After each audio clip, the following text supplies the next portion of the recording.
Olá pessoal, sejam bem-vindos, bem-vindas a mais um vídeo aqui no canal Orquifanáticos. Eu sou o Fernando Chusca, sou especialista no cultivo de orquídeas. E hoje a gente vai falar um pouquinho sobre uma orquídea assim muito especial. Ela é uma orquídea muito difícil da gente ver as flores, mas é uma planta excepcional. Eu estou falando do Trichocentrum pumilum.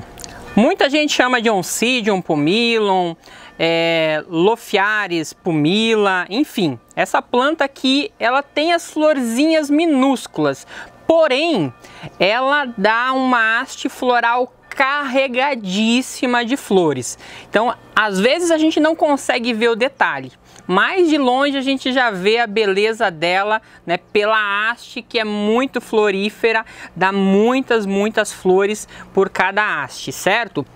Uma planta assim, muita gente tem dificuldade de estar cultivando porque erra num princípio básico. Essa orquídea que não gosta de muita umidade. Embora ela seja da Mata Atlântica, desde a região do Nordeste, de parte do Nordeste, ali da Bahia, Pernambuco, ela desce costeando o litoral, pegando os estados litorâneos e vai até o Nordeste da Argentina, Paraguai, certo? Então é uma planta assim que tem uma versatilidade de cultivo muito grande. A gente consegue adaptar tanto ela a regiões mais quentes quanto regiões mais frias. E ela é muito resistente ao frio. Isso que é importante falar para vocês, certo? Então essa planta aqui, vejam que ela está bem entolcerada. Ela já terminou a floração dela, tá? Com as hastes ainda. Aqui teve uma haste atrasada. Vejam o tamanho dessa haste, floriu muito bem. A floração geralmente acontece no mês de dezembro. Porém, eu não cortei as hastes da planta, né? Porque se a gente corta ainda verde, ainda tem o fluxo de seiva. Então, para evitar contaminação por fungo, por bactéria, então eu vou aproveitar e vou fazer essa limpeza aqui. E a gente vai aprender a fazer o replante dessa planta, certo? Você tá aí com essa planta e não sabe como cultivar, não sabe como plantar ela, então eu vou aproveitar esse momento para fazer o replante e já para passar as dicas de cultivo, tá beleza? Então se você está chegando agora aqui no canal, já deixa seu like, se inscreva, não esquece de ativar o sininho de notificações e também de compartilhar esse vídeo para outras pessoas, tá bom? Essa orquídea ela tem um cheirinho, gente, maravilhoso. O cheirinho de mel dela, adocicado, é exalado principalmente no início da manhã. Muito bom o cheirinho. E esse cheiro, logicamente, é para atrair seus polinizadores. Então, se você vê algum insetozinho, né, voando perto dela, significa que ela, né, está exalando ali, né, se ela estiver em floração, exalando o cheirinho para atrair o polinizador para fecundar as flores, tá beleza? Não precisa matar o insetozinho, tá bom, gente? Vamos lá então, ó. Vejam que essa orquídea ela tava num tronquinho de IP. A princípio, o tronquinho tava mais ou menos assim, quando eu utilizei, tava bom, já era um tronquinho velho. E ela aguentou aqui 3 anos, né? Até que resistiu o tronquinho, porque já era um tronquinho que eu já peguei ele, né? Já estava jogado, já assim, né? Peguei lá no meu cunhado, precisava de madeira e acabei pegando lá uns tronquinhos. E aí plantei ela aqui, né? Ela enraizou super bem, né? Tá toda enraizadinha, as raízes são finas, né? Como vocês podem ver, são muito sensíveis as raízes dela. Ela estava plantada com um pouquinho de esfagno e somente isso. As regas é uma vez por dia, de acordo com as condições de clima, né? Se está seco, então eu rego ali uma vez por dia. Se está chovendo, eu rego, por exemplo, hoje, né? Se chover, eu vou regar somente dali 2, 3 dias após o término das chuvas. Então, sempre quando você tem essa condição de chuva, evitar estar molhando demais essa planta, porque ela apodrece muito facilmente. Como ela não tem, o pseudobulbo dela praticamente é inexistente, então ela tem essa folha, né, muita gente chama ela de orelha de burro. Ela tem essas folhonas grandes, muito maiores às vezes dá essas folhas aqui, e ela não tem os pseudobulbos. Então qualquer problema que ela tenha de excesso de umidade, já apodrece a base da folha, né, onde começaria o pseudobulbo, e a folha cai. E isso está relacionado à questão, né, de excesso de umidade nessa planta. Gosta de bastante luminosidade, tá bom? Então você pode cultivar aí a uma luminosidade 70%, tá? Bastante luminosidade, que ela vai se adaptar super bem, tá certo? Vou fazer aqui então a retirada dessa planta. Eu trouxe até uma chavinha de fenda. Vejam que eu molhei o tronquinho, coloquei ela para molhar, ficar molhadinha, porque facilita depois a retirada da planta, né, do material. Então sempre que você vai retirar uma planta de um vaso, de um tronquinho, né, de um cachepô, e ela está muito enraizada, molha, né, deixa ela na água pelo menos aí uns 10, 15 minutos, que aí ela vai encharcando as raízes, a madeira, o material, e vai facilitando a soltura. Ó, veja que está bem podre já.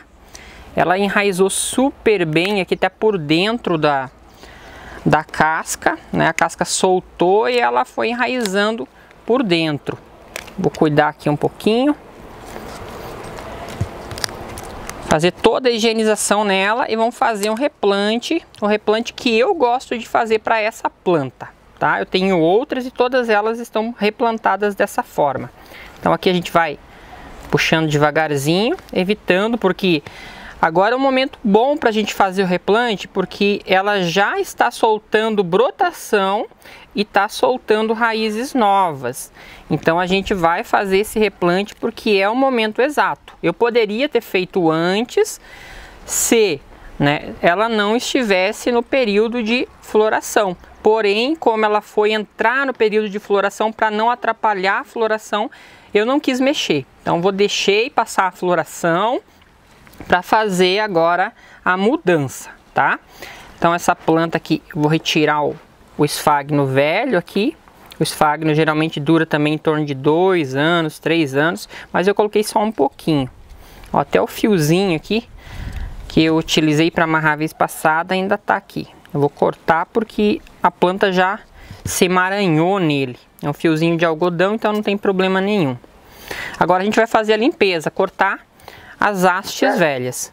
Eu preferi cortar agora, como eu falei, porque as hastes agora nesse período já estão todas secas e aí não corre risco de ter contaminação, tá? Então neste caso aqui, você esterilizou uma vez a tesoura, já é suficiente, tá? Você não vai precisar ficar esterilizando toda vez que for fazer um corte, porque as partes que nós estamos retirando já são partes mortas. Vamos lá.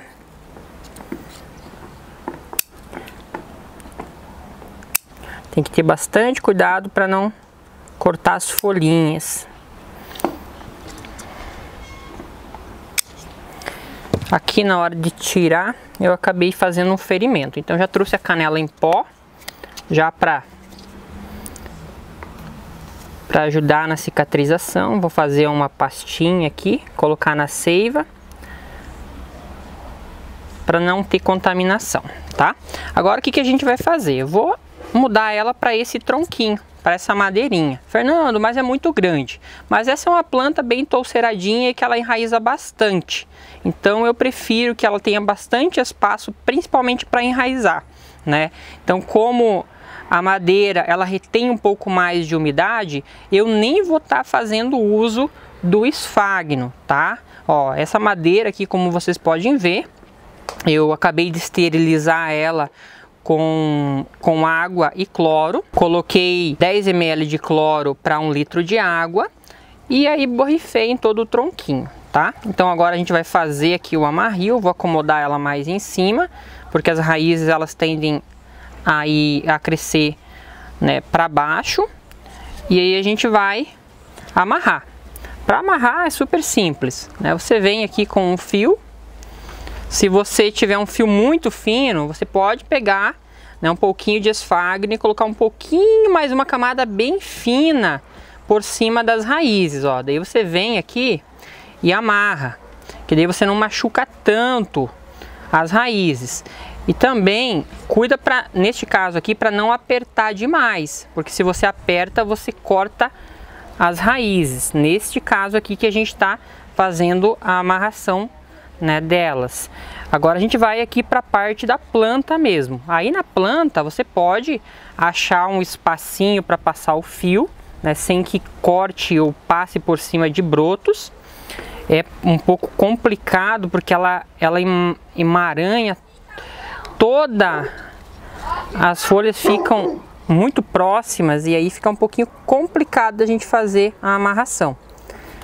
E aqui você pode apertar com força. A planta ela tem que ficar bem firme, tá certo? Então aqui a gente, ó, amarrou com força. Deixa eu até vou colocar um pouquinho mais para baixo, que ela ficou muito para cima. Vai ficar muito feio o meu arranjo. Eu vou soltar ela um pouquinho aqui.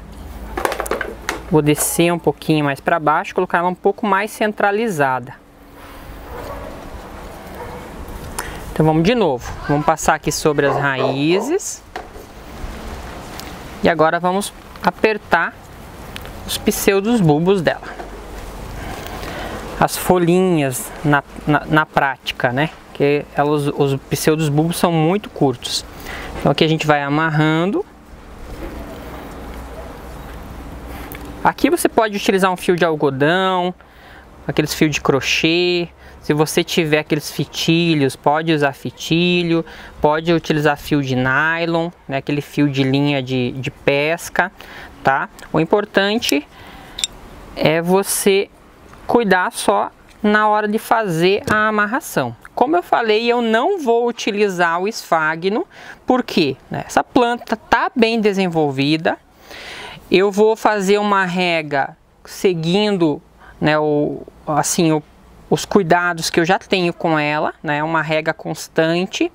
Vou me atentar um pouquinho mais nesse momento, né, para que ela sempre esteja um pouquinho mais úmida para ajudar nessas raízes novas que estão vindo e essas raízes velhas possam bifurcar e se emaranhar com a madeira, tá? E a gente vai fazer a adubação comum, principalmente nesse momento agora a base de nitrogênio, tá bom? Então se você tiver aí um 20-20-20, você pode utilizar um adubo de manutenção, ou se tiver um adubo de crescimento também você pode utilizar aí, né, um 30-10-10, né? Você pode estar fazendo a utilização, beleza? Uma coisa importante que a gente não pode esquecer é o nome da planta, sempre a identificação. Mesmo que você saiba já a identificação, às vezes é bom você estar colocando, porque você pode colocar outras informações, como por exemplo o dia que você fez o replante. Isso vai ajudar você a ter um controle um pouco maior das necessidades dessa planta. Então aqui a gente vai fazer a amarração, vou colocar aqui no ladinho mesmo, no fio por enquanto. Depois que eu colocar o suporte, né, vou colocar vou ter que fazer um furinho com a furadeira e aí colocar o aramezinho, eu amarro no aramezinho. Prefiro sempre amarrar em cima, mas por enquanto eu vou colocar aqui só para exemplificar, tá? Então a gente fez aqui o replante dela, ó, como que ela ficou. Fernando, mas as raízes delas ficaram expostas. Não tem problema, gente. Essa orquídea, a Trichocentrum pumilum, ela gosta de ter as raízes um pouco mais expostas, né? Não gosta de ser plantada em material que abafe as suas raízes e não gosta de tanta umidade, tá? A umidade que a gente fala, né, as regas neste caso. A umidade ambiente pode ser uma umidade ambiente alta, mas as regas você tem que tomar um pouquinho de cuidado, principalmente, né, com relação a se ela está plantada em um vaso. Aí você tem que manter sempre mais arejado e mais seco possível, né? Cuidar o excesso de umidade, porque ela apodrece muito facilmente mesmo, tá certo? Então é isso, gente. Queria mostrar para vocês o replante de hoje. Eu espero que vocês tenham gostado.